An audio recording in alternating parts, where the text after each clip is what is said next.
আসসালামু আলাইকুম। নতুন আরেকটি ভিডিওতে আপনাদের স্বাগতম। আজকে আমরা আপনাদের একটি দৃষ্টিনন্দন রাস্তার ভিডিও দেখাবো। পিচ ঢালাই রাস্তার চারপাশে সবুজের সারি সারি গাছ।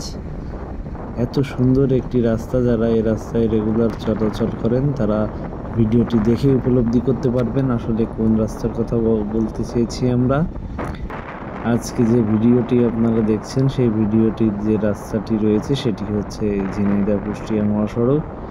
কি অপরূপ সুন্দর একটি রাস্তা, এটি না দেখলেই বিশ্বাস করতে পারবেন না। ভিডিওর মাধ্যমে আপনারা যারা দেখছেন, আপনাদের যদি ভালো লেগে থাকে এই রাস্তাটা, তাহলে অবশ্যই আমাদের একটি লাইক এবং কমেন্টস করে জানাবেন।